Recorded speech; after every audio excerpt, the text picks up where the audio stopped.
Welcome to the panel where two bootstrappers talk about building a better business and a better life. I'm Justin Jackson, co-founder of Transistor.fm. I'm Brian Castle, creator at Builder Methods.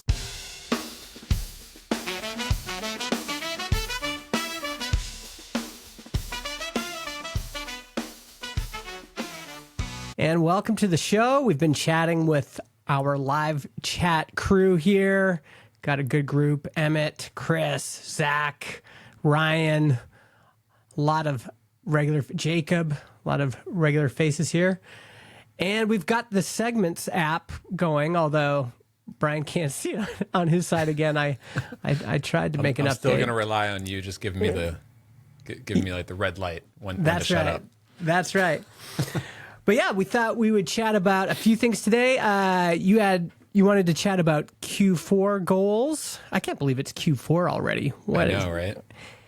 And what's your least favorite thing about your work today? I like that topic. Why AI will never replace artists. And if we got time, maybe a little chat about social media. And of course, whatever else comes up. Yeah, and I know that, speaking of segments, you have been vibe coding up a storm over there with some, maybe vibe coding some tools as marketing. Yeah, we could chat about that too. Now, should I add that as a segment? I don't even know if I can do that. If I pause. Nope, I can't do that. We'll just add it somewhere in there. Yeah, you know what? V0, I don't know if V0 is the best place to be vibe coding. My biggest question is, I built this marketing tool for Transistor, engineering as marketing. And if I Wait, just for listeners who aren't aware of that, it's pretty cool. It is cool. Okay, maybe I should. What's your pitch for it? Okay, here, let me show it to the folks on video, but I'll describe it audibly for the folks who are just listening to the audio version. So here's what kicked this off, is I was looking at the episodes for Build Your SaaS, and most of them looked like this, just inconsistent cover art. And I was like, man, I wish there was a way to just ingest the RSS feed and then grab the people associated with the episode, like the host and guest credits, and generate a bunch, and the episode title, and generate a bunch of cover art for the episodes. Instead of having it kind of different styles and everything, that I've added over the years. Yeah, and like so many podcasts just never even do episode images. They just have their show image on everything. That's right? Yeah. So I popped open V0 by Vercel, started working away, and I built this podcast episode artwork generator, which basically allows you to paste in a feed as long as it's using this modern person tag, podcast person tag. I was going to ask you about that. So, that's actually one of the features that I've always really loved about Transistor. I feel like maybe most of your competitors don't do this, but you guys have had it forever. This concept of people. Yes. Right. So you can have the host, you can have guests, and you can just put in it used to be like their Twitter bio or something. Mm-hmm. And so for every episode, like you could feature the co-host, you can feature your guests, and it lists their information, pulls in their bio. That's right. Yeah. You can have like returning guests, like friend of the show and stuff like that. Yeah. I just love that whole concept as a UI and feature of Transistor. And then it's cool how you can leverage it in this sort of tool. I actually didn't know that the people information is actually published like in the RSS feed. Yeah. So there's a few angles to this, right? It's like, how can we leverage some of the cool stuff happening in podcasting, some of this new innovation being built on top of RSS, and kind of demonstrate that.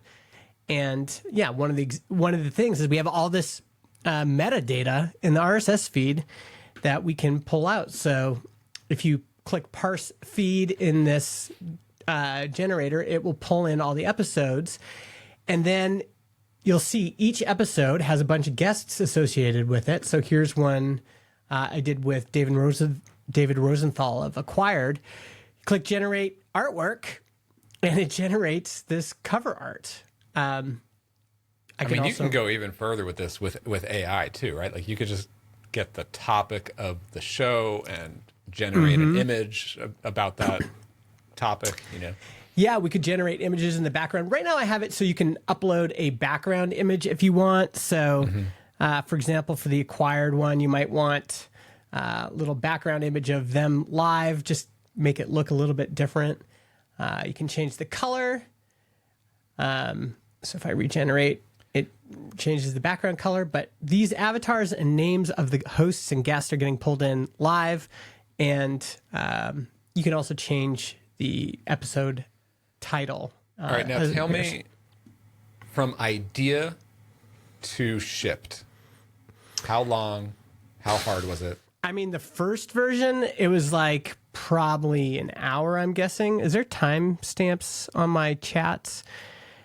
Oh yeah, there is. Okay, so let's actually.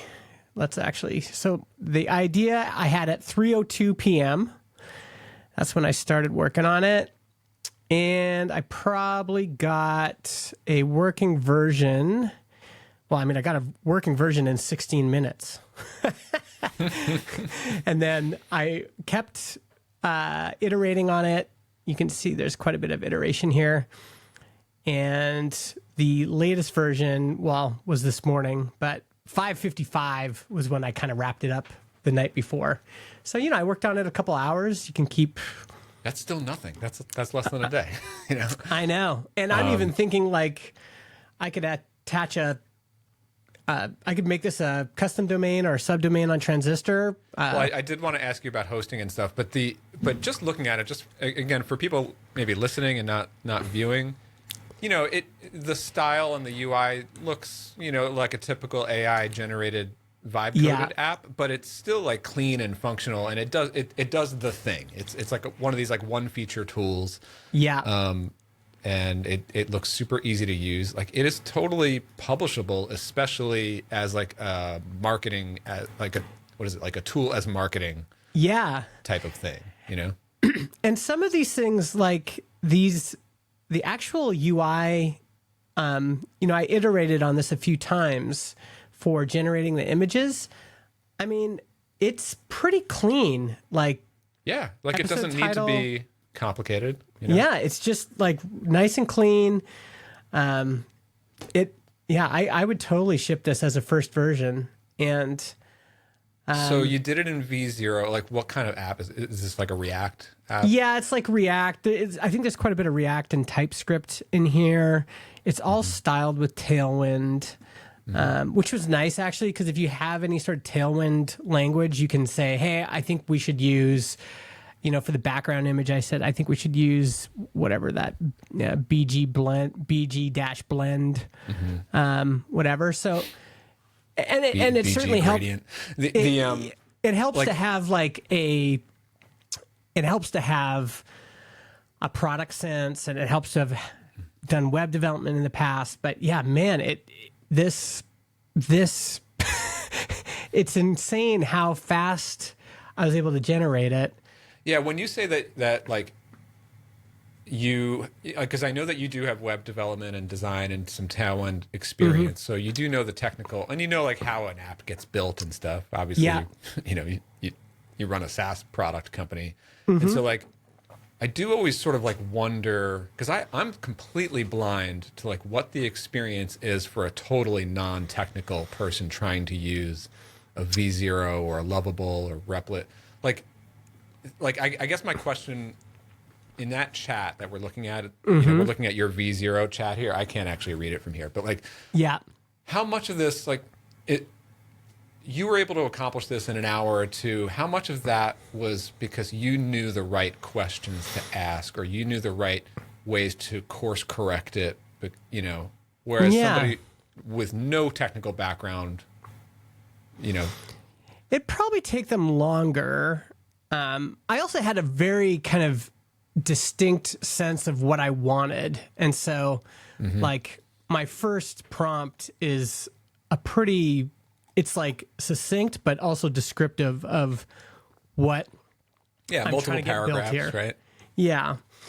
And see that actually that's an interesting point, because it's something that I'm working out in Agent OS. It's worked out actually, which is and like I go through the same process when I work with a client on like building their MVP app. It's always interesting how like a client will ask for a feature or ask for a functionality, and they might describe it in 2 or 3 bullet points, but for me as a product designer developer, that generates like 10 questions about like, okay, you want the billing to work this way, but what about this case or that case, or what about this scenario, and how should we handle that, this and that, right? Yeah. It's like one of the interesting things with Agent OS, it generates specs for you based on the features that you want to build, but before it rushes into writing the spec, there's a whole process for like, you just type in your raw idea, sort of like what you did there. Yeah. And then it'll have the agent generate clarifying questions to dial in and get you closer to like a well thought out and hashed out and get just, it's almost like a prompt for, it has the AI agent starting to prompt you to get you thinking around all those edge cases and all those design patterns. So then it builds up all those like, design choices, decisions, and then you can go ahead and spec it out and build it out, Yeah. I mean, what is definitely nice about this, it can be also frustrating at times, is how fast it went from my initial prompt to, I was like, okay, it got the initial gist pretty well, and then I could just keep refining it. There's definitely some loops I got into where I was like, I'm wasting my time here. This is another, I'm just so fascinated with using AI in general and like all of our daily creative work. And from product work to writing stuff to scripting stuff to whatever it might be. Yeah. And I'm getting more and more accustomed to that idea of like, I can input my raw creative thought, what I want to create, and maybe even more just like, here's what I want to accomplish, or here is the end result that I'm going for. Yeah. And the latest models are really good at connecting the dots and maybe drawing and maybe making a few assumptions that you did not specifically tell it, enough to take your raw idea and give you a pretty good first draft. It's not going to be ready to use, but it's enough for you to jump straight into edit mode, where it's like, okay, I gave you my raw thing. Now I got a draft that I'm 60% happy with. I can point to 3 or 4 points that are off. We just need to fix those and get to a version 2, then a version 3. And now by version 4, like, this is a really good newsletter that I'm ready to send, or this is a really good script for a YouTube video, instead of that blank page, just writing line by line. Yeah. I'm sold now for prototyping. This is incredible. I think it's sometimes even fun to spell it out the way, for product people, this is going to be, it is kind of a game changer, because if you can articulate the vision that you see in your head, which in this case, I'm like, I know we've got all this metadata for hosts and guests in the RSS feed. I know that their name is in there, their role as host or guest is there. I know I want to exclude like editor and everybody else. And I know we have their photo. This should all be possible. And to instantly kind of see something and be able to use it is such a massive advantage. Like in the old days, maybe I would have prototyped it with HTML and had people walk through it, or maybe built a really kind of sloppy functioning thing. But this just writes, like, this can write JavaScript so fast. Like, this is where I'm still trying to figure out my very early design process when it comes to new products. Like the way that I've always done it is like either custom design, or I usually just start in the browser with like instrumental components and stuff. Yeah. And the reason why I haven't really used, like, I've played with V0 and I've played with Replit a little bit, but I don't usually choose React as my stack, or Next.js, and most of these are built around that. I do use Tailwind for everything, but I also kind of started experimenting with like using V0 as just a design tool, like use it to design. And there's like 50 other competitors to V0 that are that sort of blend what V0 is and what Figma is. You know, like it'll generate basically an app, but then you can design it like you're designing a Figma document, but essentially you're changing React components. And I played around with that, and I still just can't get into the design workflow. And that's where I get stuck. I still think we're a little bit behind, like generating new, polished, professional design work. Yeah. You know, because V0 at the end of the day, just like all the others, they're not really design tools. They're just coding tools. So like they'll take your description for a design and code it, and that's how it designs. Yeah. Whereas like a professional designer in Figma will actually use their hands and draw lines and boxes and choose typography and things like that, you know? Yeah. Yeah, I mean, it's interesting. I mean, I could even try something live here that might be interesting. Let's say, like, we have a website called freepodcastwebsites.com, which is right here. So I wonder if I could ask it to, can you replicate the style See, that is of this page sorry, go ahead. here? Let's see what that does. See, like replicating an existing design, it is getting a lot better at that. I don't know how V0 will do, but like in general, in Claude Code or Cursor, if I give it a screenshot or a mock-up of something, like it can follow that design pattern pretty closely. Yeah. Where I'm still like very slow is like that initial ideation process. You know? Yeah. I mean, Something V0 like totally new. You know? V0 does have quite a bit of, I probably can't go in there now, can I? I mean, if you go through some of these projects, it's almost like browsing. Now it feels like you're almost browsing, designer news or not. How come I can't? CodePen. What was the designer site? I'm not thinking. Dribble. Dribble. Yeah. You know, there's a bunch of kind of things here. I've tried some of that too. And like, I guess that's good for like getting broad strokes ideas, especially for like brand ideas and stuff. But then whenever I get into like really what I've thought about like building this as a potential product at some point down the line in the long list of shiny object products that I want to do. But like more like a wireframing tool, really. Basically do what like Balsamic does, but AI generate, like take a text prompt or a voice prompt. Yeah.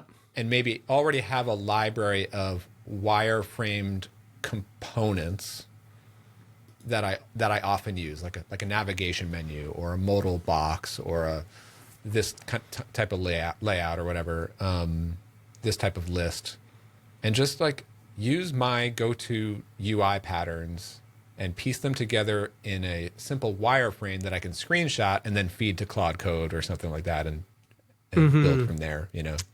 Yeah. I mean, here's what it did with that.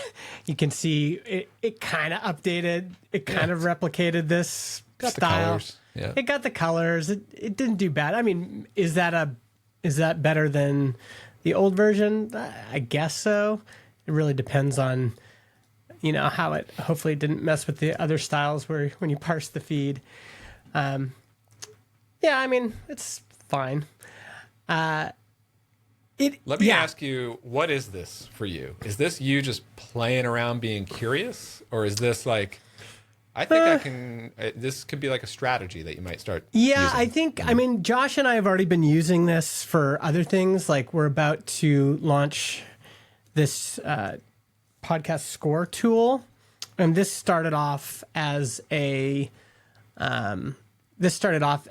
that we prototyped in V0. And then we basically brought it into Statamic and built it as a kind of a add-on app inside of Statamic. And so, yeah, this but in terms, and then we also have a monetization calculator. I think I showed that to you last time. What is the score? Like, what's the score for? The score gives you, it gives you a score basically how are you using modern podcast features like people, like the guest credits. So if we put a like kind of a non-modern app in here, let's put Conan O'Brien needs a friend. Let's see if this works. It'll give you suggestions. So his gets a 4.4 out of 4. It says, hey, your switch hosting provider to get all the modern feed features. Yeah, come on, Conan, get on that. So here's the strengths, here's the suggestions, and then it also actually go through and find all of the, all of the things, items in your XML that are supported or not supported. So this one's missing the podcast transcript tag and feature. And then you can download your podcast score as well if you want. That's cool. It sort of reminds me of like the Ahrefs, like page health score. Yeah. Yeah, and there's some like podcast feed validators out there. This is kind of taking it to the next level. Like, let's actually give you a score on, like this. He's also missing chapters. He's missing pod roll, missing pod ping, which like dramatically increases the speed at which podcast apps pick up your show. So, yeah, I think like this one in particular, I'm even fine to like, I might publish it as a tool. And then if it gets a lot of usage, then we might bring it in to the Statamic site, or maybe we'll bring it in right away. I don't know. Nice. Yeah. So Good that stuff. has been fun. I like this trend of Justin getting his hands dirty, building stuff. Yeah. Well, again, it's kind of as just someone who's always considered themselves to be a product person. In the old days, I was limited by what I could personally build, even as for the first prototype or MVP. And to now be able to envision it, and I've also said that I think ideas are more valuable than we think. And so this idea I had, even though it's small, being able to envision it, here's what I want. I'm a podcast creator myself. Here's how I'd like it to work. Eventually, what I'd like it to do is, using the Transistor API, just automatically backfill all of my episode cover art. So I'll eventually modify this tool so it does that too. Nice. But to be able to iteratively build this thing, and then you also get a sense of the trade-offs. Like,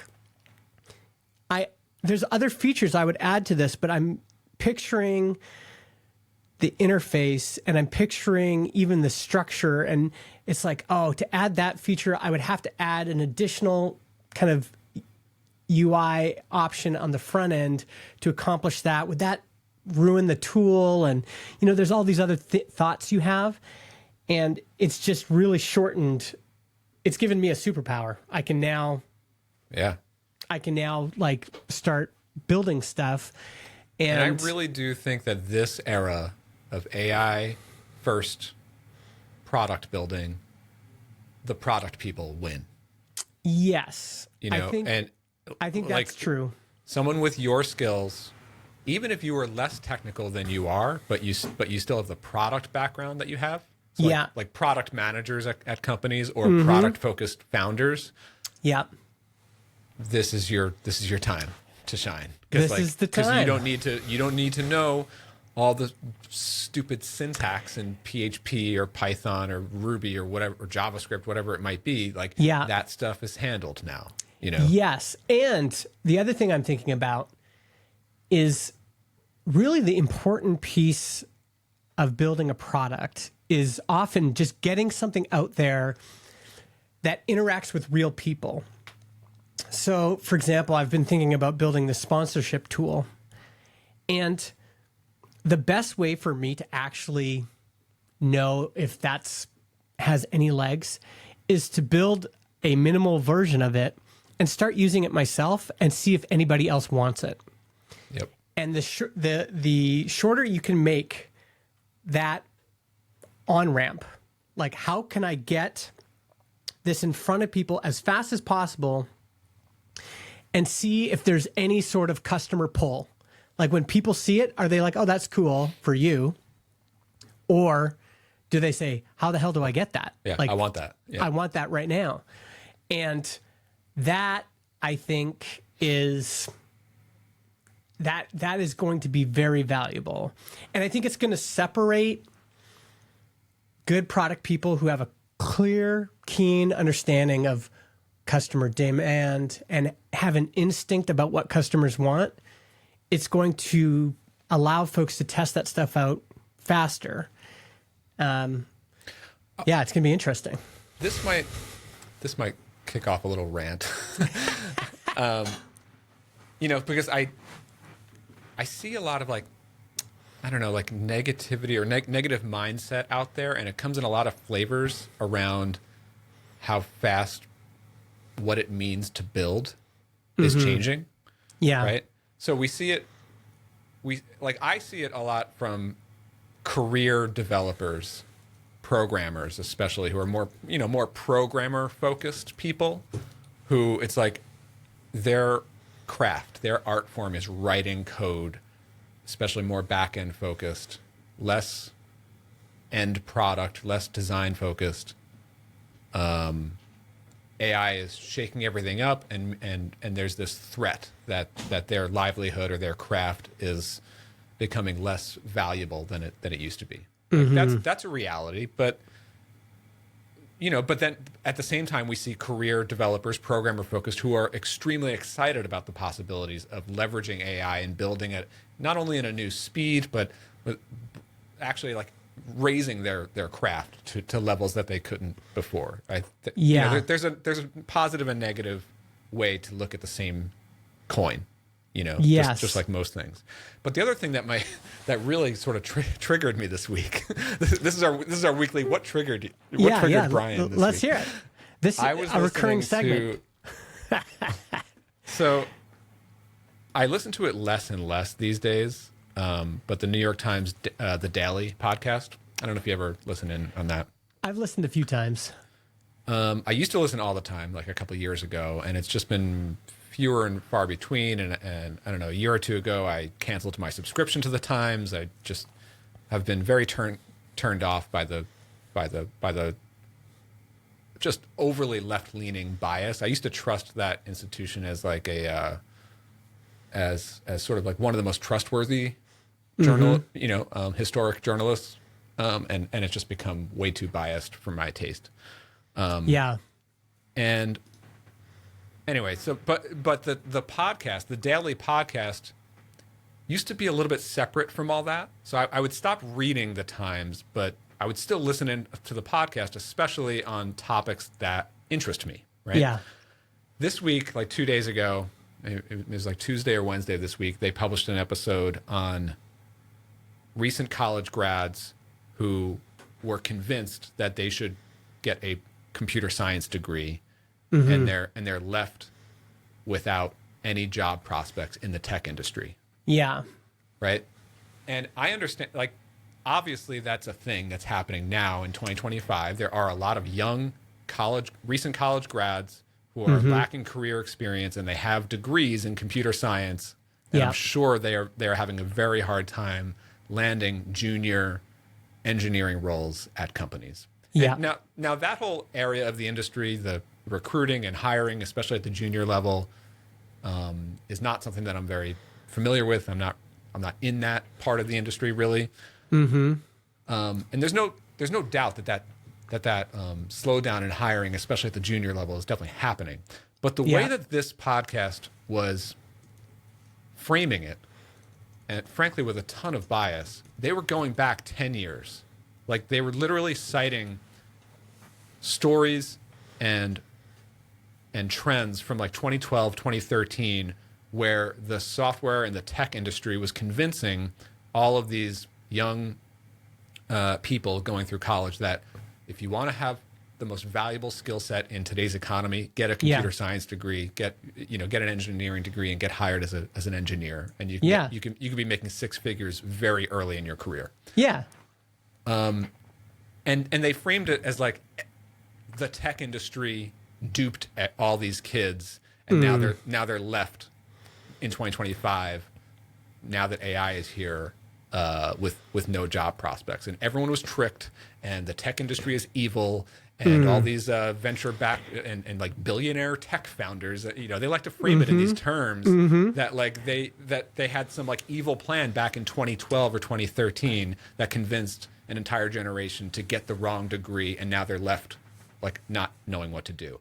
And I was like screaming at at the radio while I was listening to this, because I'm like, yeah, I get that it's tough out there for a junior engineer, but you can't tell me that like it's not like software turned out to be a fad that went away. The whole world is still powered by software, and it only continues to, software in general continues to grow. So there's always going to be a continuous need for development of software. And yes, AI is more involved in that process than ever, but it still involves people, professionals in this industry, especially product people. You know? I think it's multifaceted, all of that, though, because in a sense, I think the big tech companies and a lot of venture capitalists have operated in a way that is not great. Meaning, I mean, you can point to a lot of things, but you can't say that like there was no scheme to get people to like get degrees in engineering and leave them without prospects. Maybe not overtly, but there were a lot of like the big tech companies like Microsoft and Amazon and Google were signaling to young people like, hey, we want the brightest and smartest, and we want you guys to go get degrees, and we hire these kind of skill sets at this amount of money, and we're going to show you our cool campus that you can go to. So they were certainly doing all sorts of promotion and marketing on the recruitment side. Yeah, but like even if Google might not end up hiring you the way that they would have hired you 5 or 6, 7 years ago, you as a young college grad gaining technical skills in building software is still valuable, even if you won't get that job at Google because, I still think that you are at an advantage, and I would say even a superpower in today's economy, even with AI, to go into any small business, any small company, medium-sized company or large company, and bring technical skills. And yes, of course, you need to adapt quickly into today's world with AI. But like, I really think that the people who are most equipped to adapt into this world are the people who come into it with some technical background. I agree with that side, and I also think the big tech companies are letting society down in a way, because they could be hiring way more people. And really, the tech economy especially works best when the big companies are hiring junior developers. So if you go back to think of anyone that's big now, Taylor Otwell. His first job is he gets hired out of college. He had his like electrical engineering or something. Gets hired out of college to be a junior .NET developer for a big trucking company. If that big trucking company doesn't hire Taylor as a junior developer, it's very possible we don't end up with Laravel and everything that's come. His career got started there, and every kid does need that first job and that first chance to do that. And I don't like the fact that tech companies are saying we're gonna use all this AI, not hire junior devs, and we're just gonna give all that money to the rich shareholders. I think there's a part of the social contract where big corporations used to put tons of money into research and development, hiring, hiring junior talent, all these things that benefited society, and they've abdicated a lot of that responsibility. And I do think that's shitty. I think that I think it's one of these things that like there's a lot of like conflicting realities at play here. Yeah. Like I definitely agree with you that it is sort of like a shitty predicament that like today's junior technical people are not going to have the same company experience that someone like Taylor might have had. But I also think that like 10 years ago, when the Taylors of the world were working in those positions, like they were actually needed in those companies. Like those companies had a need for a large head count, and sort of like a happy accident of that is that a lot of these engineers gained the experience and had the wherewithal and initiative to go start the Laravels of the world. Mm-hmm. Yeah. I think today's economy and today's operational needs of these big companies, like the other conflicting reality that I think about now, and I thought about even then, is like how, because I'm not even connected to these like large organizations. I've never worked in one with hundreds of engineers. Mm-hmm. So it always baffled my mind, like what do they literally do with all these people? Mm-hmm. You know, like even 10 years ago before AI, like I know how software gets built, and I could theoretically wrap my head around how a 50-person software company works. Mm-hmm. Like I could see what all those job titles could be, what the org chart could be. But then when I think about something like Stripe, and they've got like 3,000 engineers working on Stripe, mm-hmm. I could probably name jobs for like 100 of them. But what about the other, 2,900? Like, what are they literally working on? And, yeah. And so like I sort of, it did seem natural to me in the last 4 or 5 years, even before AI came into its full swing, when these big tech companies just stopped the crazy hiring. Because that just seemed like, yeah, it's kind of shitty for a lot of people in the economy, but at the same time, it's like, I don't know, maybe this bubble needed to burst at some point. I don't know. Maybe, but I think one thing we talked about before is that what's going to happen is that there's going to be a big need in the future, we think, for experienced engineers. We've kind of all been talking around that point. And if there's no pipeline for creating experience, you need junior engineers that get started and kind of grow up and get experience and then eventually become senior, quote unquote. Yeah. And I think that's true. Like that problem like needs to be solved. I wonder how it gets solved in the 2025 to 2035 era. Yeah. Right? And there's just also, I think, the R&D and kind of benefit that corporations used to give back to society was much higher 10, 20, 30, 40, 50 years ago. And now a lot of that has been replaced by, we're just trying to increase shareholder value. And so the benefits of a company doing well, like in a factory town, if the company did well, the union would get people to get higher wages.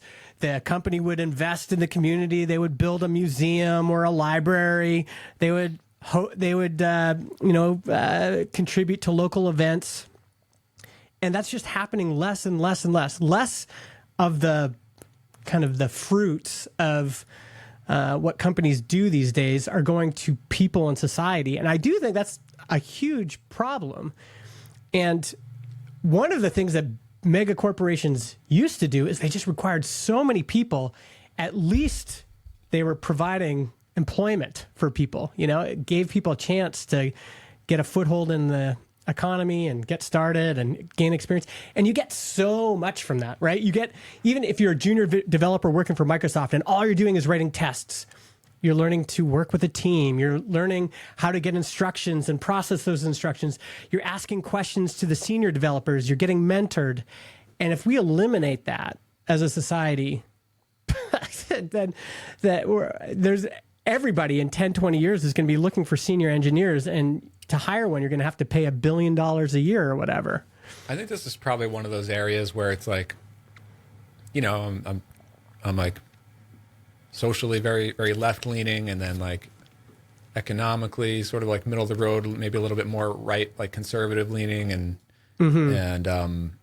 like, yeah, I just don't really know what the answer is to that. We're certainly not going to figure it out here on this podcast, but like, yeah, I just think that we are just entering like very broadly speaking, we're at the very, very tip of the beginning of a major change. Like, yes, it's driven by AI, but I think the entire economy is going to be changing. And I think that the tech industry is the tip of that spear, right? Like we're already seeing it.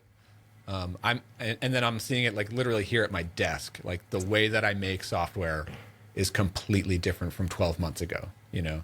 But then that, you know, scales out to larger companies in the tech industry. And then but it hasn't yet reached the rest of the world, right? Like, like my non-tech friends and family, they hear about ChatGPT. Maybe they dabble with it a little bit at work here and there. Maybe they play around with it.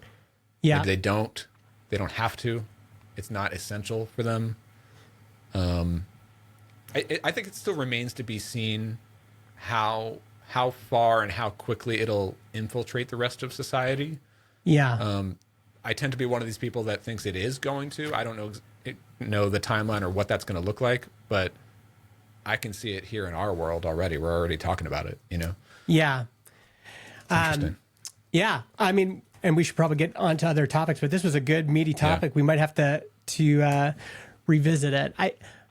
Sorry, I didn't know. No, I didn't mean to throw off our segments here. No, I think it was good. That's the whole point of the show. And people in the chat, I think, got fired up about this one too.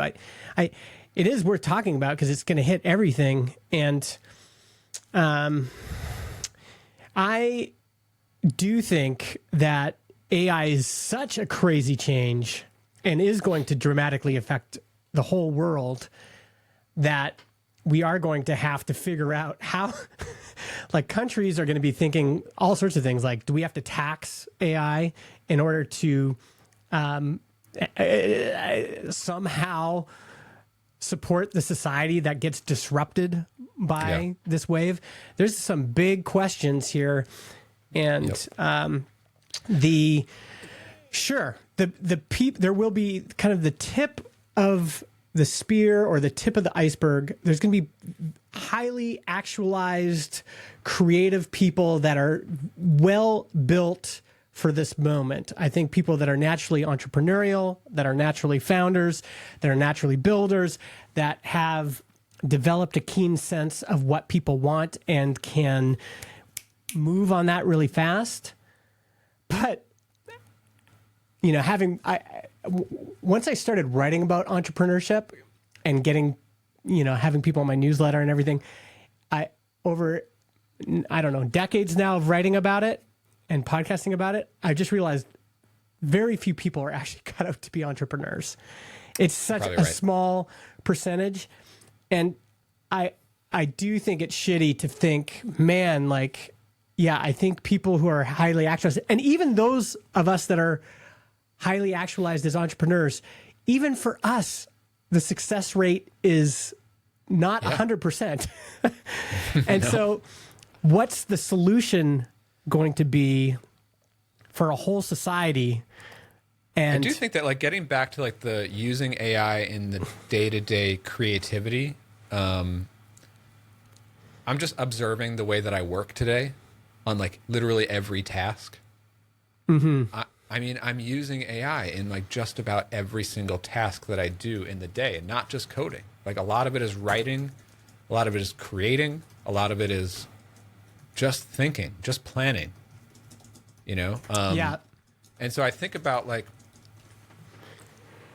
it still does amaze me that other industries and other professionals in all different industries, and you don't have to be entrepreneurial to get, like, I feel like I'm doing literally some of the best work of my career. I guess you could make the argument that we always feel that way, like we're always getting better. Yeah. But I do think that there is it feels something like a 10x of like improving at my craft. And, and that's a bunch of crafts. my product design and coding skills is 10x from using AI. It's my writing. Yeah. I feel like I'm doing some of the best that I've ever done. Yes, obviously Claude is like literally writing a lot of the actual words that end up in my newsletter or whatever, but the idea is mine and the argument that I'm making is mine. And I went through 10 iterations of the draft. That is me and my creativity. But the only way that I was able to hit publish on that version of it in such a concise way, in a direct way, compared to what, people talk about slop and AI slop. Like, honestly, if I look back at most of my blog posts and newsletters from the last 10, 20 years, like, to me, that is slop. That's to me, like that is like rambling and way too many words and not being concise and not communicating my core idea elegantly. Yeah. But when I'm using Claude Code, like, I can get right to it, and then I think about, like, I don't know, like the teachers in my kids' schools, or I don't know, accountants or people who are just operating jobs, like in their role, most people just aren't touching it, and so they're not unlocking these benefits, and you can't unlock it overnight. Like, it took me 2 years of it started just tinkering and playing with AI, and then I just used it a little bit more and a little bit more, and now I feel like I can't work without it, it's just interesting to me, like, how that trend is going to spread to the broader economy, workforce. Yeah. I think I agree with, I think it still has a long way to go. I think there's still, it'll be interesting to see how it plays out with regular jobs and education. I also think there's lots of opportunity for people who want to work. Like, eventually, anything that I build with V0 or any of these other apps, I'm going to want, if it's working, I'm going to want someone to come along and rebuild it. So what I build in 1 or 2 or 3 hours, that's such a small investment. And to have someone come along and look at all the TypeScript that got written and look at all the pages and everything, and I could say, I want you to rebuild this the right way in Laravel or Rails. There's going to be work for those people, and it might take time for the pendulum to swing back. There might not be as many of those jobs. Like, there's all sorts of ways this could play out. But I do think there will be work for folks that and I think that's why that. I do think that's why you do see that, like, the more secure jobs in the software industry are the more senior, because you do need senior engineers to get a real SaaS product shipped to production with real customers. Like, that's where V0 you can't just get away with shipping that with a real SaaS company, Yeah. I don't know. Yeah. That's good. Let's keep moving here. The other thing, I don't know if we want to get into it now, but we can jump around, but the thought on, like, artists and AI. Yeah. What was your thing about that? Like, what was your thoughts around that? You had that on our list here. Aaron Francis tweeted this, and this is a thought that I've had for quite a while as well. It totally resonated with me. Let me see if I can find his tweet. I should have prepared this. Aaron D. Francis. Yeah, here, September 29th. He wrote, on a totally subconscious level, I have no desire to read content, watch videos, or listen to music purely generated by AI. Just skip right over it. I think the future is still bright for people who put themselves into the work. Okay, so maybe that was speaking a little bit more to what I was just talking about, where like, when it comes to creative work, like in the workforce, like, I do leverage AI. It doesn't generate the initial ideas, but it helps me develop ideas and ship them, right? Yeah. But what hit me about that was more about artists. Because I'm also tuned into, like, in my free time, like, my hobby is music, writing music, recording, producing music. So on my personal YouTube feed, I get a lot of, like, home recording and songwriting and music producer type content. Like, I like to tune into that kind of stuff. Yeah. And so in that world, like in the music industry, like I'm also tuned in to a lot of these like influencers in that world, and a lot of them are hemming and hawing about how there are now like AI generated musical artists, right? Yep. And it's going to come for all the and there's that like Hollywood actress. Well, and the like, AI podcast slop is where is it? This CEO from this company they're pumping out thousands of AI slop podcasts. Oh, I didn't see that. And she says her critics are Luddites. I think they're doing 3,000 episodes a day or something like that. It's crazy. And then I also read about this. There's some, I don't know, like some like Hollywood studio that's like generating like an AI actress that has a whole personality and like going on shows and all this different stuff. Yes. Yeah. And then like there are like these like I think there's like an AI like K-pop like pop group that kids are really into. Yeah. So, but what's your angle here? You think AI will replace artists or will not? I think it will not, because I do think that like there will of course always be these like AI generated pop stars and actresses. Like that's going to continue to go on, and it's going to continue to be bigger and broader, and it's going to happen everywhere, of course. Yeah. But I think there's always going to be a hunger for consumers to hear real art or see and consume real art from real artists. And and more importantly, I think there's always going to be the human need of artists to create from their soul.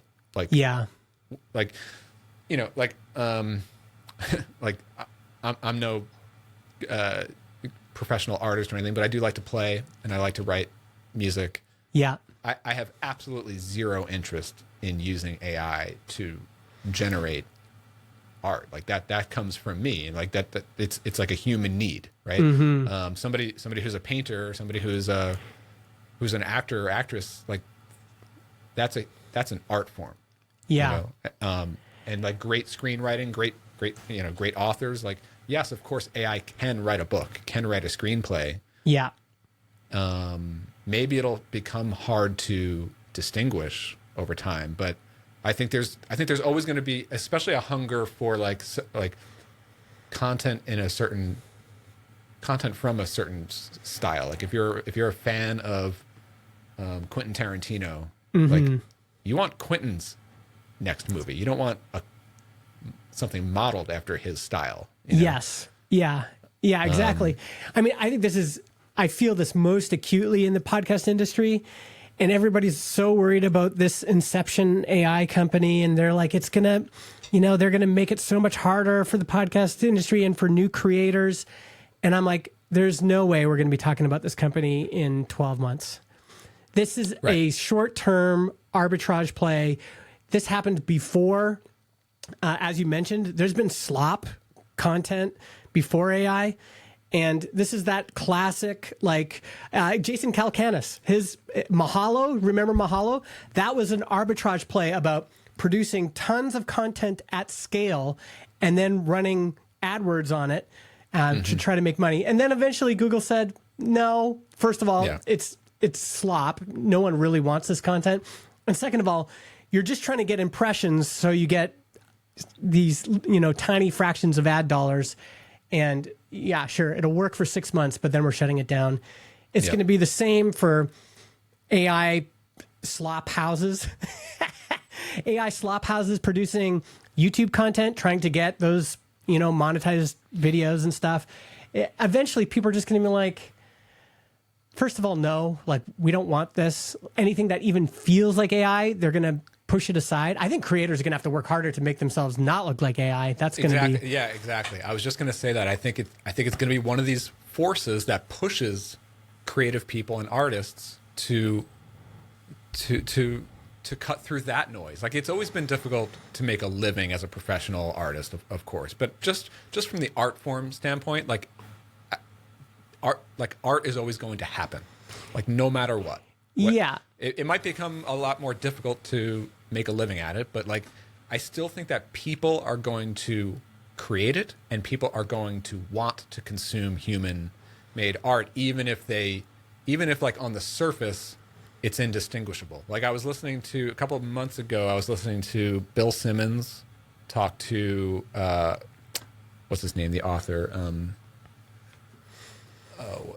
That guy. You want me to start guessing? Malcolm Gladwell, Seth Godin, No, James Clear. no. But, like those are regulars on his show, right? The other guy. Oh man, Klosterman, Chuck Klosterman. Oh, okay.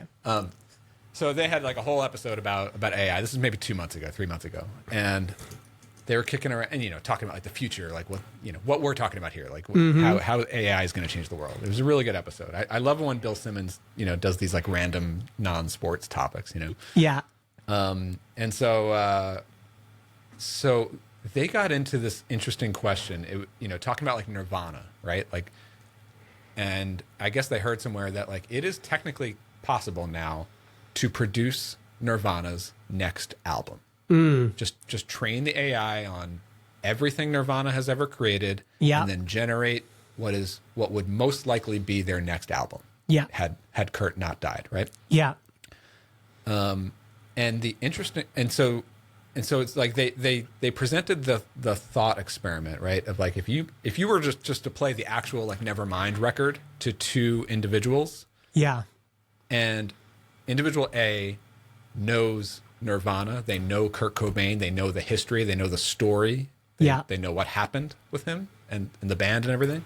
Person B has no knowledge of that. Maybe they're younger, they didn't live through it, they don't know they committed suicide, they don't know all that backstory to it. They just hear the song Lithium, right? Yeah. Those two people might hear the same song, but the person who knows the story and the humans behind it is going to hear the music and the story so much differently than the other person is going to hear it, right? The other person is just going to hear like a hard rock grunge song from the 90s. Yeah. But the first person is going to be like, they know like the struggle that this person went through to generate that music, Dude, this is bringing up that other thing I didn't think we'd get to, but just this idea of exhaustion. And this article in particular that I highly recommend everyone go read, The Last Days of Social Media. But this social media promised connection, but it has delivered exhaustion. To me, this relates to music. It relates to film. It relates to all types of content. I think people are exhausted from all the options. And every day I'm on Instagram, I see all sorts of quote unquote cool bands playing quote unquote cool songs that I like, but there's so much of it now. It's overwhelming. It's like you don't get any connection, like you're saying. Like, I've got nothing to hook into. I've got nothing to kind of that sticks with me. It's just like I saw a video, it was well produced, it grabbed my attention for 1 second or 3 seconds or 5 seconds. And maybe I even went and added the song on Apple Music. But when I revisit it, I'm just like, okay, like a faceless band from a faceless stream, and that exhaustion from options. It's like this is the other funny thing that's about with all this AI generated stuff is like, there's already enough human content. It's already overwhelming. Already right. I can't form a meaningful connection with it. And now you're just going to add more content that I have even less connection with. Like, we don't need this as a society. We don't need more AI bots tweeting. Like, we don't need that, but that's what's happening. We don't need more AI bots producing songs, but that's what's happening. We don't need more AI producing videos. There's enough shitty videos already. And I think this exhaustion people are feeling now from everything. They're exhausted about the news. They're exhausted about everything. It's just all too much. And I think it's definitely true. Like I think about like what is going to replace, or what needs to replace that now. Like I completely align with what you're saying, because I feel like I'm bored with most of the things when I'm scrolling through feeds. And for me, like, feeds generally include like my personal YouTube feed of like watching videos. There's the Twitter feed, Twitter/Blue Sky. and then there's like a news feed, right? I usually just use like Apple News as my curator, which has been broken lately. I don't know why. And like all of it has been more boring than ever. Like I find myself like scrolling for 2 seconds. Yeah. Be like, there's nothing here for me. I used to be addicted. I used to sit on Twitter for like an hour and scroll because there's so much content that I actually want to read. Yes. And now it's like, all right, I could pass by like 5 tweets and be like, I'm either angry and I don't like that, or like more likely it's like more of the same. I'm bored. I mean, that's what this article hits so freaking hard. Yeah. Here's a quote. The social internet was built on attention, not only the promise to capture yours, but the chance for you to capture a slice of everyone else's. But after 2 decades, the mechanism has inverted, replacing connection with exhaustion. Time spent on platforms remains high. People scroll not because they enjoy it, but because they don't know how to stop. So, this is. He continues. These are the last days of social media, not because we lack content, but because the attention economy has neared its outer limit. We have exhausted the capacity to care.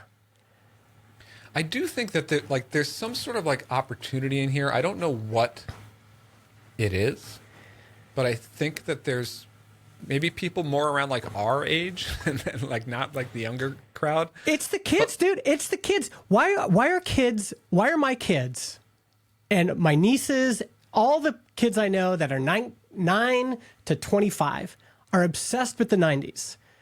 My son's favorite band is Sublime. Like, these are awesome. Old bands. They like Creed. Creed is a big band right now, which is insane. Nirvana, Pearl Jam. Bush just did a giant tour, and there was just as many Gen Z kids there as Gen X. What's going on? Oasis is like the biggest band in the world again. You know? What's going on here? What's going on is kids are tired too, and they've opted out even earlier than I think millennials and Gen X. And that's really interesting because your kids are older, so you're more tapped into that than mine. I think the pendulum is going to swing back. Now, whether a majority of society just stays in this addictive prison, I don't know. Well, but I do think there will be more people seeking out. Like if I was an artist, for example, I would be being the anti, like, I'm not going to post shit on Instagram. I'm going to figure out other ways of connecting with people because I don't want to be a part of that exhaustion machine. I listen, like, Ben Thompson has talked about this for a while. I'm a big fan of like Ben Thompson's stratechery and also especially dithering that he does with John Gruber. I've been paying for that podcast for years and I love it. I don't miss an episode. And just talking about like the role of these tech products in general, and where I think that there's some sort of opportunity. I don't know what it is exactly.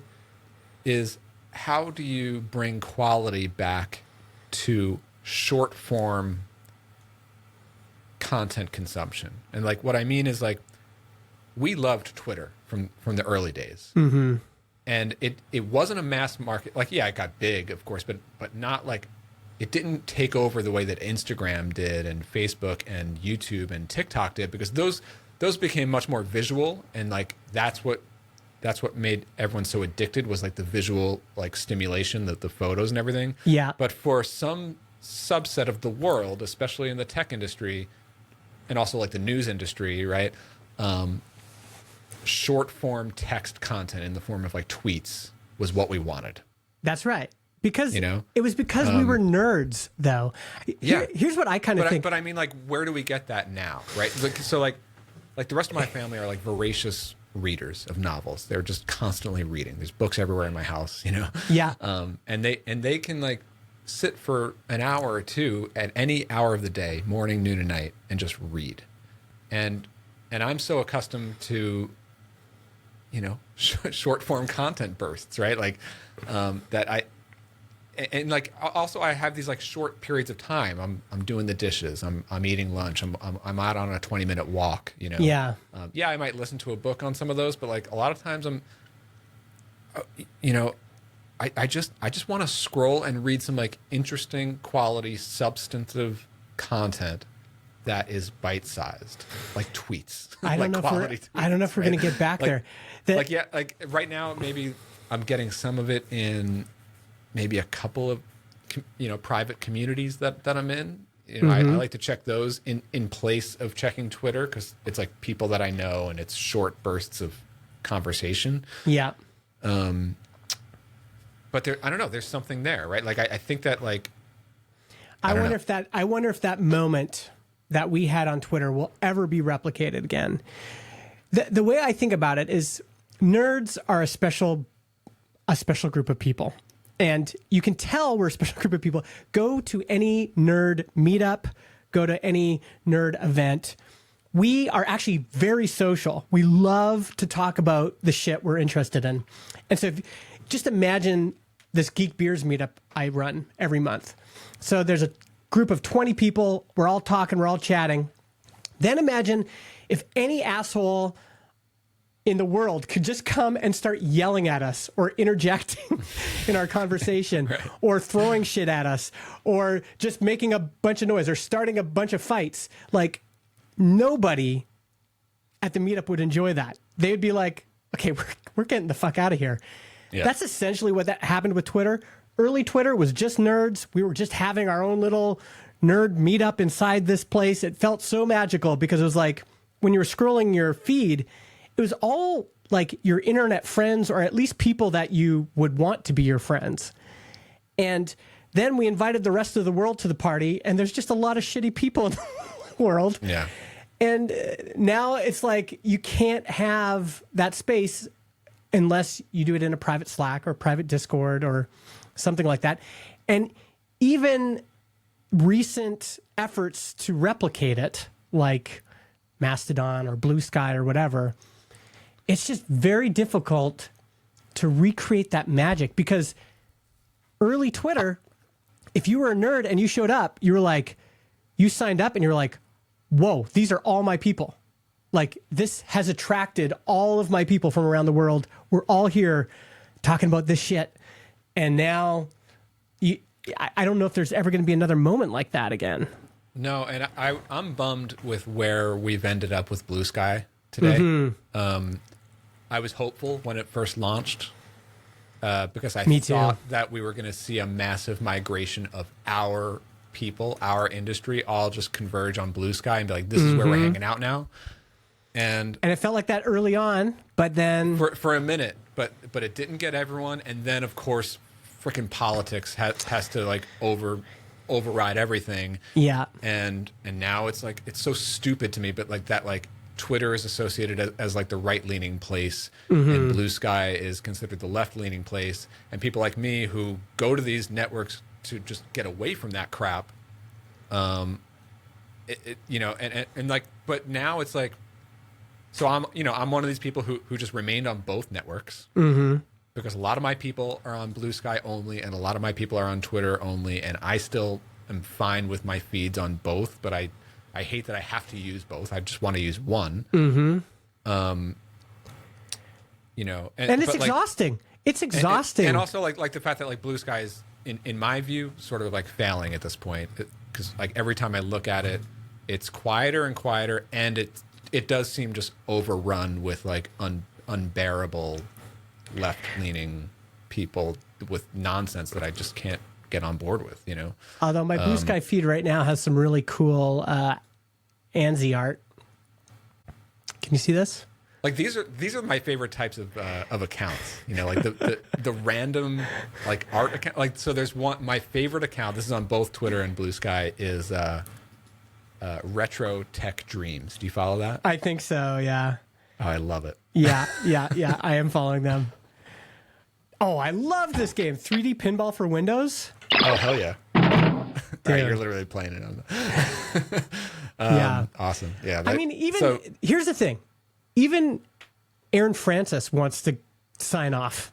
Like the people that used to kind of be known for social media or loves, being on Twitter, everybody's feeling this exhaustion. And even the old dream that we're still holding on to was like, these places also give us distribution for our projects and for our ideas. I'm way over that. Like, that's not happening anymore. YouTube, yes, but not Twitter. No. It's like everybody's just hunting for a fraction of a fraction of a fraction of a fraction of somebody's attention. And I mean, this is crazy to me that we have this live chat here. We've got, 20 people, 17 people watching live. They're chatting, they're following along. The fact that they are here paying attention is crazy already.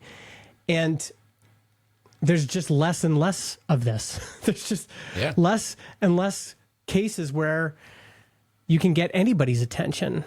And Anyway. Yeah. I think it'll be interesting to see where that goes. For sure. Let's do one more topic, I think. One more to end things off. Sure. Okay. What do you want to do? Right. What's your least favorite thing or Q4 goals? Yeah, that's sort of the same thing, really. Okay. Okay, so we're here it is October 2nd. So I guess this officially, begins Q4. When you told me it was Q4, I was like, what? I was like, what? And then I couldn't believe it. Q4. So end of the year. Yeah. I can't believe I'm curious it. to know how you think about this, or maybe just the month of October. Yeah, so like we can maybe blend this into the same conversation, right? Like the idea of like what in our business, like let's just like, come back to what are we actually working on in our business, and what are our personal or business priorities between now and as we lead up to the end of the year. Are there any like unfinished business or unmet goals that we're in the fourth quarter here? So can we nail them by the end of the year? Are we thinking about that at all? Yeah, I mean, for me personally, I want to try to take some sort of vacation or break before the end of the year. 2 to 4 weeks. Probably in November, but we'll see. I have a personal, lot of like solo or family or. I mean, it would probably have to be a combination. The two at home are in high school, so it's not easy to like take off, and honestly, it's harder to get them to come on trips as well. But I have a lot of anxiety around that, actually. Like anxiety. Are they at an age in high school? I'm curious. Like, could like you could leave them? Oh home yeah, overnight. We were just at a family reunion for 4 days, and we left them at home. Yeah, they've got their driver's license. They can drive and get themselves. It's like the house is super clean when we get back, but we can.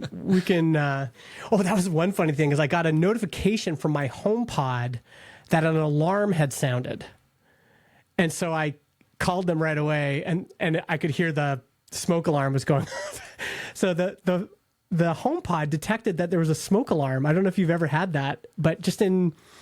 I don't have HomePod, no. Oh, interesting. Yeah. So, so we could leave them.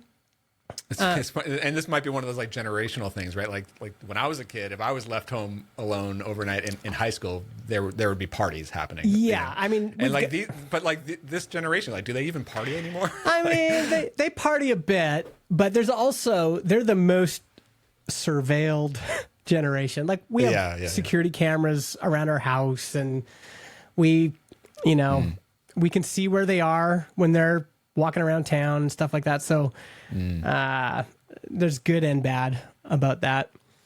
Yeah, but yeah, I want to take some time off, and we want to finish this Spotify feature for private podcasts. I think to ship that before the end of the year is important to us. And I think also just like kind of set ourselves up with maybe a regular product meeting every week or every 2 weeks where we start to kind of shape things up for a big feature in 2026, which I think will probably still be video, even though there's lots of complicating factors around it, but that's kind of what I'm thinking. What about you? I like it. Yeah, let's see. So Builder Methods is like off the ground now with revenue. It has MRR. It continues to grow. I'm continuing to get daily signups, new customers for this Builder Methods Pro, which is pretty exciting. Here in October, like I think by tomorrow or Monday, I'm going to actually ship Agent OS 2.0. It's at the finish line. Like literally today, I'm just writing documentation and trying to button it up and get it into like a launchable state. But the product itself is basically done finally. Nice. It took more weeks than I hoped it would. It was one of those things where it just got, I ripped it apart and rebuilt it like 3 times over the past month. But it's in a good place now. I'm really happy with it. How far out do you think that is? Like what's left before you can launch it? It's done. I'm like halfway through writing the docs right now. I need to like get those docs up on the site, and which means a little bit of like site redesign work. Not redesign, but like just, set up the docs pages a little bit differently from how they are now, because there's going to be more docs. Right now they're just on the Builder Methods site. Right now, they're going to continue to be at that location, but right now it's one page. It's buildermethods.com/agentos. Oh yeah, I'm looking at it here. Once I launch 2.0, that's going to be the homepage for it. But that left navigation, right now, those are just anchor links. Those are going to become like actual sub pages. Nice. So I need to sort of like build out that's famous last words. That shouldn't take long. Are you already ranking for like how do I install Agent OS? Is that okay? Yeah, it looks. Is this? What is this? Agent OS NPM. There's a lot of other like Agent OS things out there. Yeah, I mean you're the number one organic result, but my guess is once you have separate pages for that, you'll start to rank better for this as well. And I don't have a good domain. Like right now it's just buildermethods.com/agentos. And I've looked at the available domains and there's nothing really that's like I can't get like agentos.com or even like .dev or anything like that. So I don't know. I mean, I like it living on Builder Methods anyway. Yeah, I think that's fine for now. So anyway, like that is a big rock to push across the finish line. It was a big project, but also like it's so core to my business at this point, this Agent OS product. Yeah. Because it literally forms the basis of like most of my content. Is like almost every video I do is educating about Agent OS, or it's related to how I do things in Agent OS. Yeah, and a lot of the people who signed up for Builder Methods Pro as well, right? A lot of them are coming in just to have that support. I'm getting like enterprise leads for big engagements who just want my Agent OS consulting, and so having that out in the world as a living, breathing product that I don't have to spend all these hours like building and shipping, and now I'm just maintaining and supporting it. That'll be really good. So I can sort of like move on with the other big priorities in the business, right? So anyway, like that, shipping that is like the first goal here in October. Yeah. I'm planning on doing another workshop in October, probably like 3 weeks from now. That will be interesting to see if you like, how hard is it? How hard is it to sell another 100 tickets? Yeah. And that one, I think I'm going to try it being Agent OS focused. Okay. Like the title will be something like Spec-Driven Development with Agent OS. Yeah. That's a good one, dude. Like that's the kind of, I like that because I would encourage my team to go and check that out, for example. Like I think you'll get a good funnel of people with that specific call to action. So like as I look through Q4, right, like I need to throw up a workshop registration purchase page for that in the next couple of days so I can promote it for the next 3 weeks. But I'm going to do this October workshop. That'll be my second workshop that I've done. Then we're in November, and I don't know, I might do a workshop, but November is going to have a Black Friday. So I'll do some sort of deal on Builder Methods Pro then as well. Yeah. So like between now and the end of the year, I would like to have done at least 2 workshops plus Black Friday. There will probably be a 3rd workshop in there somewhere between November and December. And so what that'll do is by the end of the year, it'll give me the data points of like how many workshops I've done, how many tickets I sold on each of those workshops, and how many of those people converted into members, and what's the overall membership growth. Because I'm also just getting organic daily growth of the membership right now. Yeah. It'll be interesting to see how that grows. I did just hire a video editor. So he is finished. He just finished editing the first video, which is not live yet. It'll probably publish on Monday or Tuesday. Oh, that's cool. And I'm pretty happy with it. Like I went through like 2 or 3 rounds of revisions with him. Like as an early hire for video editing, it takes a little while to lock in, but he's very good. He's in India. And I'm pretty happy with having found that person, because he's going to be my guy for all the video editing going forward. Big deal. Yeah. So like that's going to be huge, because now I can just spend about a day writing and recording a video and then hand it off. I mean, what's great about the flywheel you're building is actually not super complex, which is nice. It's make YouTube videos. That's top of the funnel. There's some sort of call to action that's relatively low lift, like a workshop or something. Get on the newsletter. Get on the newsletter list, and then eventually get them to sign up for Builder Methods Pro, so that it's you still got to figure out as with any flywheel whether it's going to work, whether it keeps spitting out reliable income. But I like the simplicity of it. That's where the data will be interesting, because right now it is working. Like right now I'm organically getting, every single day I get, I don't know, what is it? I haven't looked at it. Maybe 50 new email subscribers every day right now. Oh, wow. Just off of the YouTube channel. 50 a day. Especially on the days that I publish. It probably decreases down to like 20, 25 on once I get further away from a published day. Yeah. That's but they're awesome. coming in every day, and my inbox is full with replies from people on the automated reply.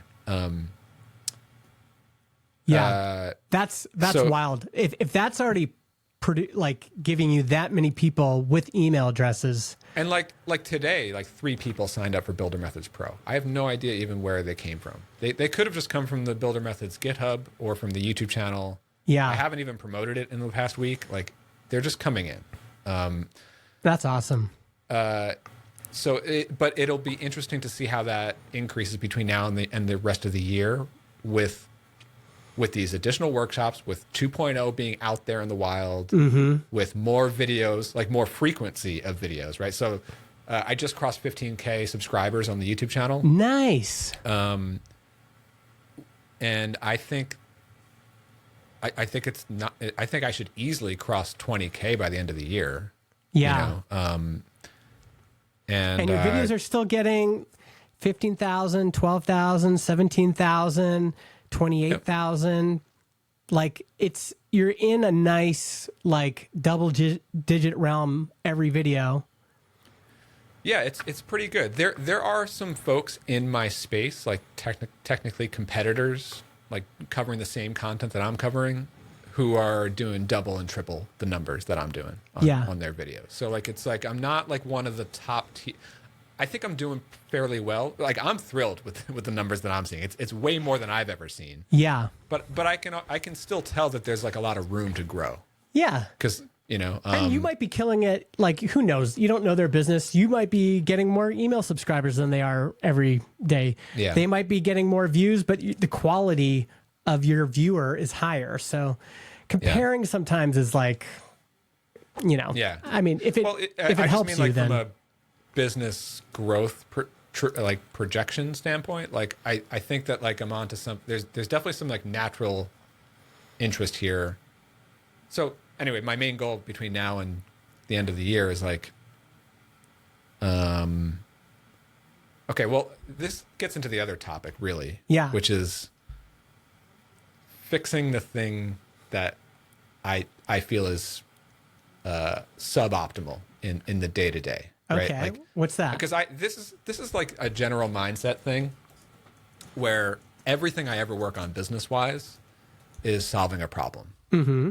Like every day, every business I choose to build, everything I choose to work on, there's something that's broken or something that I don't like. Yeah. And I need to correct that. Yeah. Like that's my operating principle essentially. Okay. And so for bigger picture, the last couple of years, my main frustration in work has been like, I don't have a business that's like steady and going. I'm flailing. I'm trying to choose which idea I'm going to do. I'm trying to figure out what I'm going to sink into for the next couple of years. Right. Okay. So I feel like I finally found that with builder methods. Yeah. But it financially, I can't sink into it 100%, right? Like I still have a consulting client, I still do Clarity Flow, and I still feel the pressure and the urgency to work every single day of the week and really push and really ship and not take breaks and work on an accelerated timeline so that I can get this revenue level up from, low 4 figures to 5 figures as quickly as possible to get it to that steady cruising altitude of like, this is a solid business that it's enough to pay my bills as a bootstrapper in my lifestyle here. And it's a solid foundation to just build on, right? Like, like really what I'm saying is like, as soon as humanly possible, I want to get to the point where I'm so confident in the trajectory of builder methods and its ability to pay my bills in full that I can slow down. Yes. And I can even work 4 days a week. And yes, I'm going to keep building and keep working on this for years, keep doing YouTube videos, keep doing Agent OS, but it doesn't have to be at the same level of urgency. Yeah. And everything that I do outside of builder methods can fall away. Yeah. And that could mean multiple things. I could just drop consulting. I could, I don't know, sell Clarity Flow or hire somebody to run it or whatever that might look like. But like you said, make videos, make software every day. That's really all I want to do. And also I would like to get to a point where like, I don't have to work 5 days a week. I could just, take it easy. What do you have? How many Builder Methods Pro memberships do you have so far? How many people joined so far? Today, it's probably up to 75, 80. Okay. Wow. That's even higher than last time. Yep. So you're at about $15,000 ARR right now. Let's check it. Let's see. And just so folks know, I'm not going to just report numbers on every episode. Yes. Yeah, that's fine. but it's early enough that I can. It's early enough. And I think. 1,400 MRR, 75 active subscribers. Okay. So, and really, I mean, what do you think your goal for number of annual memberships you'd like? Like, what would be an amazing milestone to hit before the end of the year? It's hard to project. Like, it's hard to understand what is realistic because it's so new. Like, the very first dollar was September 15th. That's like 2 weeks ago. So like I can't like project really. It's too early. For this to have proven itself as a good business, how many memberships do you think you'll want? How many members? I don't know how it translates to number of members just in terms of like MRR. I think like a good first milestone is like cross 10K, 10 or 12K. Yeah. Cause that's the number where I feel like secure. Yeah. And like, so that would be, I can really start to let other things fall away financially. It doesn't matter. So that's, but like, obviously like that, just to be clear, like that's not my goal for this business. Like, I want to grow it much larger than that. Yeah. But that's the first, like, I think that within the next 3 to 6 months, like 10K could be realistic. So that's That might be a 612 stretch, but members. but it could be realistic. Yeah, so that's 612 members, and you already have 75, so you need 537 more members. I think you are really like, there is a lot of momentum here. And There's other revenue opportunities too, besides just the membership. There could be these engagements. There could be sponsorships for the YouTube channel. I haven't even opened those yet. Yeah. I mean, what I like about focusing on memberships is all those other opportunities are still available to you if you keep publishing videos, keep getting more subscribers, keep growing your email list, and then keep getting people to sign up.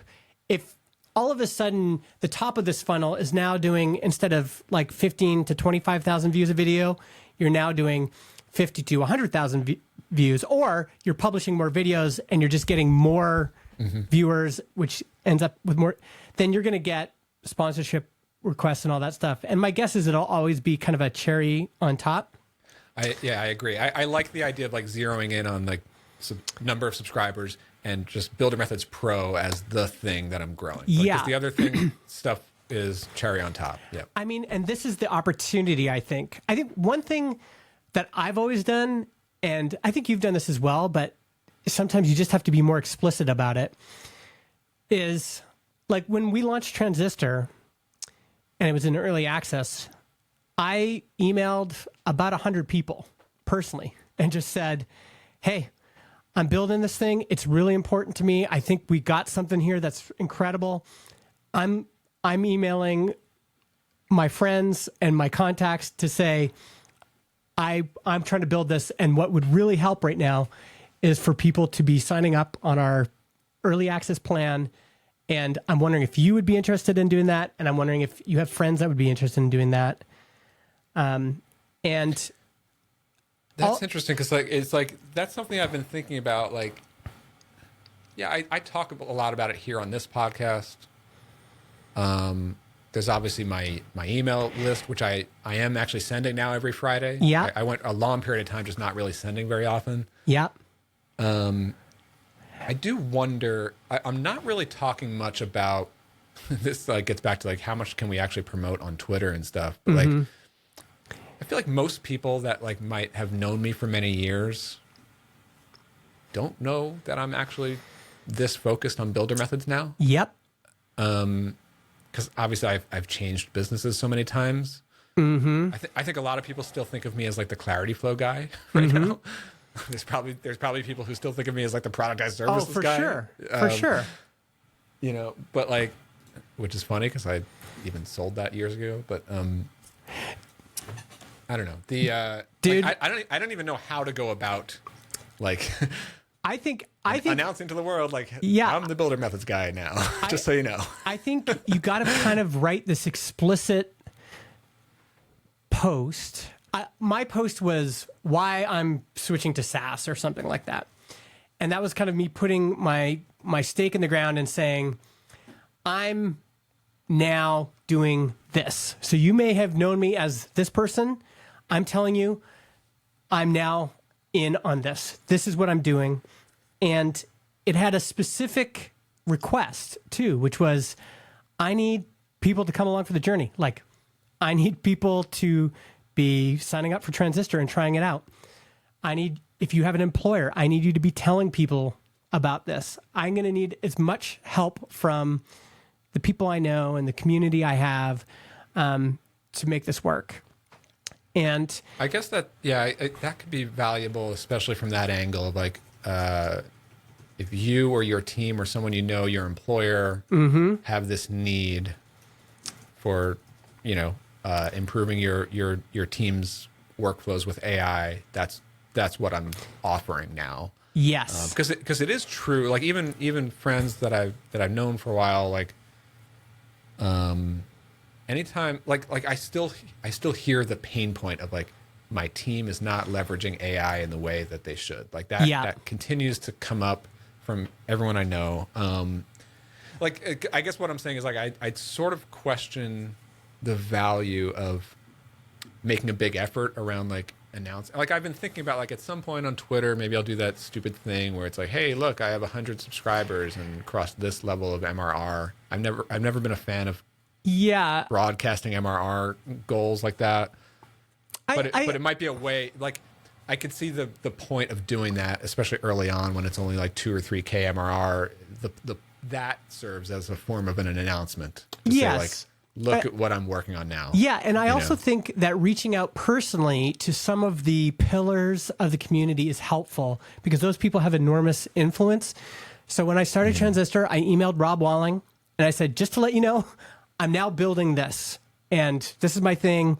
I'm just letting people know because I know that you know people and I might need some of your advice. And I was just letting Brennan Dunn, Nathan Barry, Paul Jarvis, I just emailed all of the pillars of the community that I had built relationships with to say, I just want you to know this is what I'm doing. And those people have Heaton Shaw. Those people have big spheres of influence. They take, 10 coffee meetings a week. They are talking to folks all the time. They have their own newsletters and podcasts. And that is a good point. That is helpful.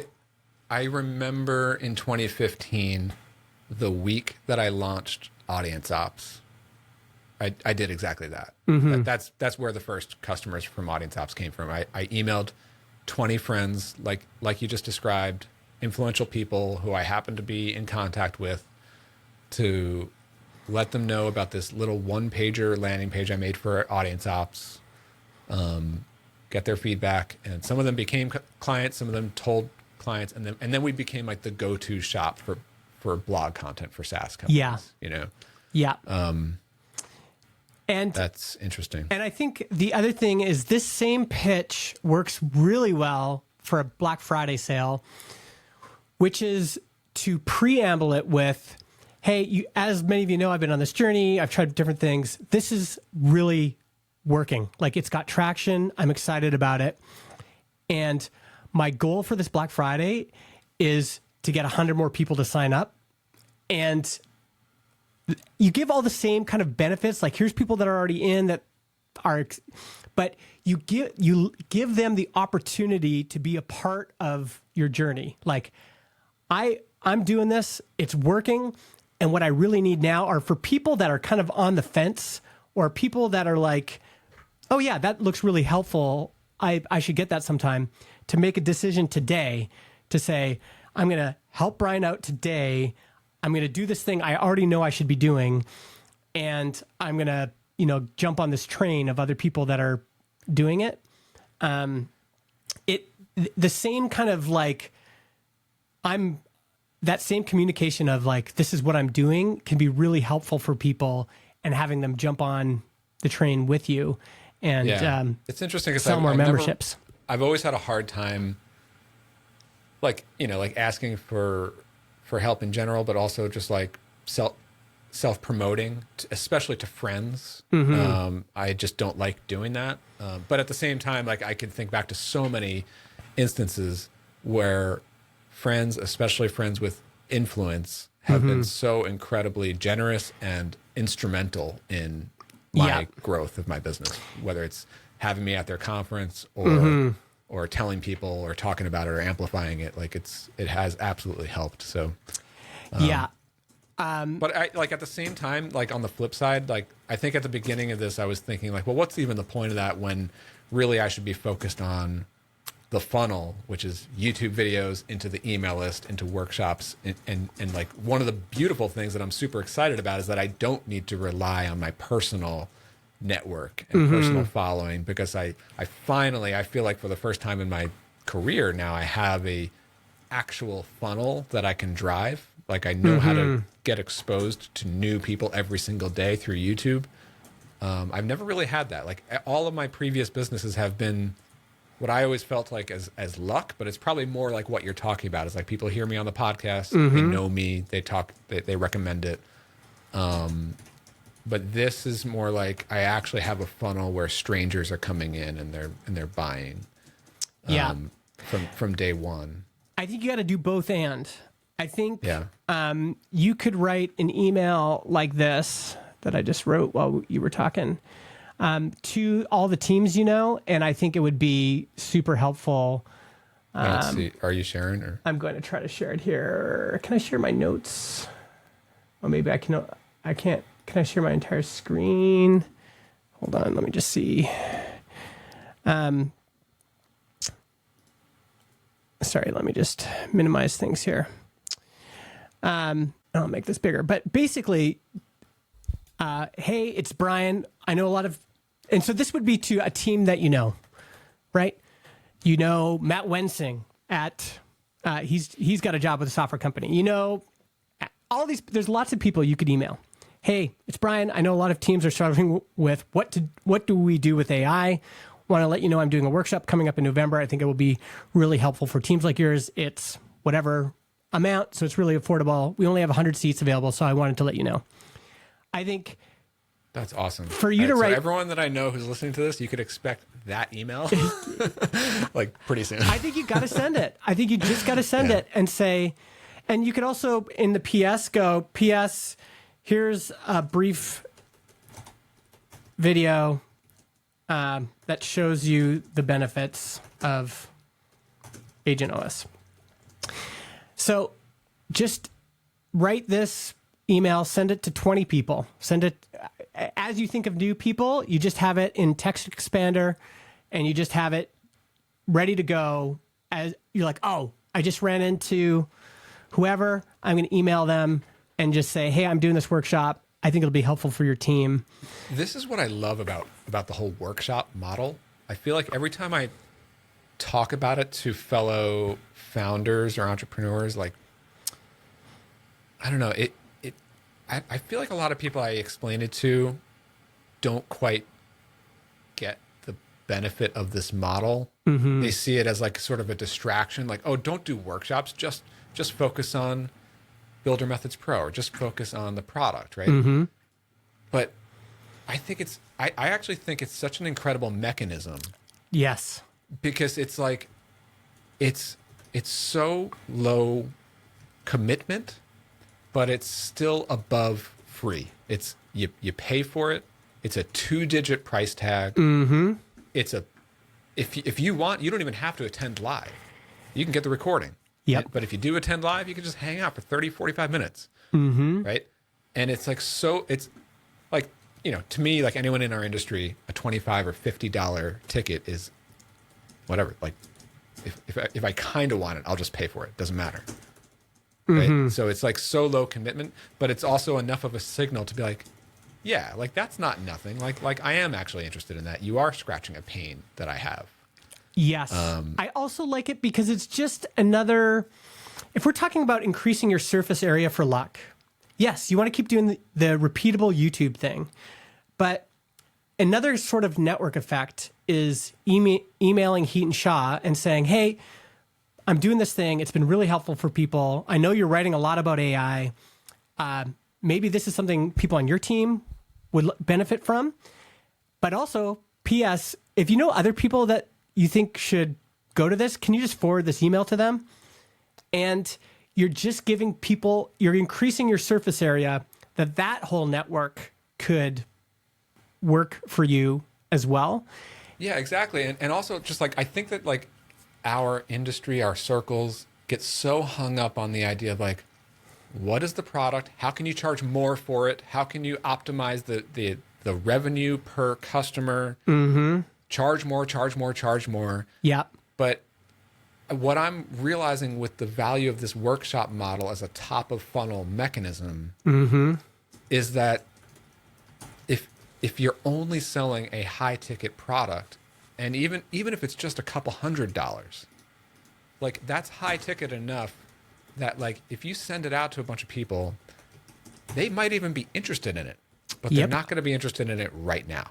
They're going to be like, oh, that's interesting. Yeah, maybe at some point, and then they will completely forget about it forever. And also like it even a couple $100 is enough money for them to not want to just pass it on to their coworkers or their employer or their friends, because it's like nobody wants to promote a several $100 purchase to friends. Mm-hmm. But if it's an offer that's like, oh, like, we've been sort of struggling with this problem. here's the thing: it costs like almost nothing. Yes. Like the very least we could do is just buy a ticket and watch the recording. But as soon as you do that, it's like I haven't lost them forever. Now they're in my email list. Now they might even go to the workshop, and like chances are they're gonna see an email or 2 or 10 from me over the next couple of months, and they're gonna become members. Like I think it's so essential to have some mechanism like that at the top. That's not purely free. It's valuable enough to be like noteworthy. Yeah. You know. I love it. I love it. Yeah. I think I got 2 kind of follow-ups to that. One is, again, these kind of prompts to people that you know, like sending Heaton an email or whoever, it becomes something that they can then use. So, for example, if you send me that email, and I think you should, I need that prompt. I need that reminder in my day that Brian's doing something. I have no idea when you're doing it. I'm going to forget. You might DM me and I'll still forget. If you write me an email and say, hey, I'm doing this. If you know anyone that would benefit from this, or if Transistor wants to do it, please sign up now. And I will then go and paste it in the Vernon Geeks Slack, because there's a bunch of 25-year-olds that need to learn this stuff. I will go to my co-working Slack and talk to the people that work at these big companies that have expressed interest in this. I'll be like, hey, that guy Brian I told you about, he's doing this thing. You should sign up. I will go to my own team. So it activates a connector like me who will then, you're just reminding me, you're giving me a prompt to go and do something. And you could even specifically ask that I go do those things. So I think that is helpful. It's interesting because, again, it's like it falls in that like sweet spot in the middle where it's like it's sort of time urgency. Like it's a workshop that's happening on this date, so you don't want to. So you'll just like throw it in like the next chance you get. Second of all, it's like, again, it's not priced too high because that would turn you off from being too promotional or salesy to your people.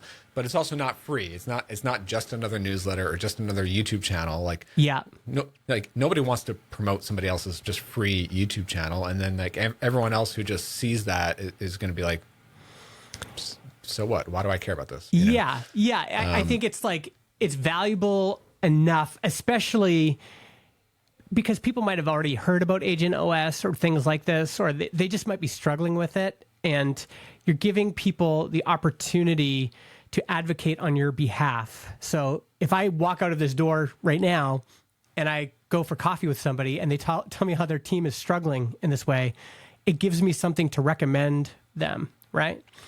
The second thing I wanted to bring up is I just got this email yesterday. This blows my mind. Hi, Justin. I saw you, interacted with you on social media years ago. I bought a marketing course from you as well. I knew that you started something to do with podcasting, but didn't really follow as it wasn't particularly relevant to my needs. Fast forward, we have a podcast now and need to distribute it to various platforms. I went and looked. This guy bought marketing for developers from me 10 years ago. 10 years ago. This is kind of how it works, is you have a long career. This is one of the benefits of having a long career, of being on the internet, of helping people. And when this guy knew me, I was doing something completely different. But he had kept enough of the thread that when it came time, who's he recommending to the company for their podcast? Transistor. That's a 10-year sales cycle that started with him buying a course for maybe $199 or something like that. Yeah. And like I think it goes to show just like ship a lot of stuff and like actual products too, right? Like I still get people in my inbox who are like, yeah, I bought your productized course back in 2014, you know? And like I think back to like, I'm not a big course buyer myself, but I have bought a few over the course of my career, and like there's one or two that I bought like 10, 15 years ago that like something about like paying for somebody's expertise, even if it's just in the moment, like I just need to learn that one skill from this one person. Yeah. I'm basically going to keep tabs on what that person is doing. Maybe if it's once a year, just to find out what they're up to. Yeah. Or the next time I hear their name, I'm like, oh, that's that person I bought that course from years ago. Like I do think about that. This is why I love the catch-up email. The subject line could literally be an update or catch up or whatever. And that's just to say, hey, it's Brian. I'm curious to what you're doing these days. I've seen a little thing. And I just want to let you know what I'm doing right now. I've just moved, done this, You know, we've interacted in the past. Just wanted you to have the update. Those emails, like, you got to send them. You got to send them, especially to those key people that I think, you know, can still be influential and helpful. And it's just another lever to pull and saying, here's what I'm doing, right? Hey, it's just an update. I do like that, like for sometime in the next month or two, because like at that point, this just becomes even more real. It's a couple thousand in MRR. It's already probably crossing 100 first customers. I've got this YouTube channel that clearly I've been doing. So it's like, this is going. This isn't just another idea. Like, I've been on this thing, you know. It's getting real now, you know. I just found a bunch of these emails that I wrote a blog post on this. It's called justinjackson.ca/100-emails. But yeah, here's the email I wrote when I was talking about Transistor.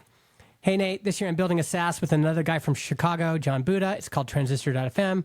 At the time, it was the best way to create a podcast for your business. We eventually got away from that positioning. Folks like... You don't claim to be the best anymore? Yeah. Folks like Redacted are investing big into podcasts. They have whatever. We want to make it easy for companies that might not have the same resources they do. Here's a quick demo I made for Balsamic. Balsamic never signed up, by the way. I just made that demo.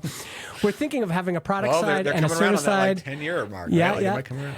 Has your team thought about doing a podcast? If so, I'd love to show you Transistor. So these are personal notes that I wrote to people. I also wrote personal notes when we launched on Product Hunt. Yeah, it's a classic do things that don't scale action, but this is it can be massively helpful in terms of... I remember that Nathan Barry playbook in the early days of ConvertKit. Mm-hmm. Right? Yeah. Yeah. Well, I think we did it. We did not hold to segments at all, rip segments, but sometimes that's what's great about podcasting. We're not an AI that you just prompt once and then it spits out content. We got to go. That's what happens when we get going on a couple rants, you know? Yeah. And Mitchell Davis just joined the live stream. Mitchell, you're coming in at the end here. Yeah, this was good. Let's do it again maybe next week. What's going on next week? Yep, I'll be around. All right. Next week, I think I'll be here. My wife, believe it or not, my wife and I are celebrating our 24th wedding anniversary. 24? Yeah. Whoa. Holy crap. You guys got together early, huh? We got together early. So I think I'll be here, but depending on our plans, I might not. But thanks, everyone, for joining live in the chat. Thank you, folks. We'll see you again. Bye. Later.